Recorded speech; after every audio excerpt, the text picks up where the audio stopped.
মিঠাই ধারাবাহিকে সৌমিত্রিষা কুন্ডু ও আদ্রিত রায়ের কেমিস্ট্রি দেখার পর থেকেই অনেকে ভেবে নিয়েছিলেন তারা বুঝি প্রেম সম্পর্কে আছেন, কিন্তু তার বদলে কৌশাম্বীর এন্ট্রি অনেকেই মেনে নিতে পারেননি। সেই কারণে সামাজিক মাধ্যমে কৌশাম্বীকে কম সমালোচনার মুখে পড়তে হয়নি। সৌমিত্রিষার অনুরাগীদের কুৎসিত আক্রমণের মুখে পড়তে হয়েছিল কৌশাম্বীকে, যা মিঠাই শেষ হওয়ার পরও চলেছিল। তবে সেসব এখন অতীত। অবশেষে সামনে এলো সুখবর, অভিনেত্রী নিজেই জানালেন সে কথা। বিস্তারিত জানতে ভিডিওর শেষ পর্যন্ত যুক্ত থাকুন ইউনিক সার্চের সঙ্গে।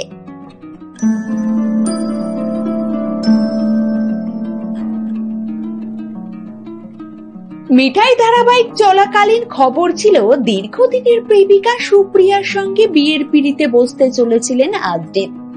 তারপরই নাকি দুজনের বিচ্ছেদের খবর সামনে আসে। সেই থেকেই শুরু হয় মিঠাই রানী আর উচ্ছে বাবুর প্রেমের চর্চা, অর্থাৎ সৌমিত্রিষা এবং আদ্রিত রায় দুজনেই নাকি প্রেম করছেন।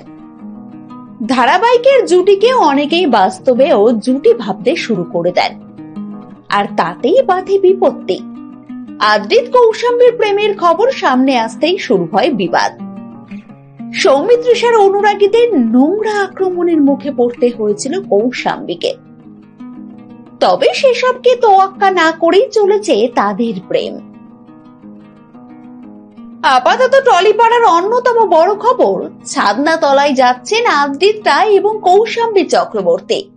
মিঠাই ধারাবাহিকের কাজ করার সময় থেকেই একে অপরের কাছাকাছি আসেন, তবে প্রকাশ্যে সেভাবে কখনোই কথা বলেননি একে অপরকে নিয়ে।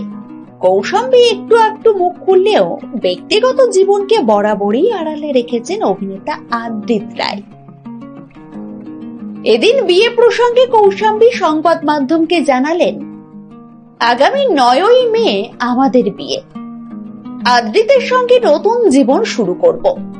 বাঙালির রীতি মেনেই হবে বিয়ে। এখনই আর কিছু বলছি না, ধীরে ধীরে সবটা সবাইকে জানাবো। যে খবরে খুবই খুশি হয়েছেন অভিনেত্রীর অনুরাগী মহল। পরবর্তী আপডেট পেতে সাবস্ক্রাইব করুন ইউনিক সার্চ এবং দেখতে থাকুন আমাদের ভিডিও।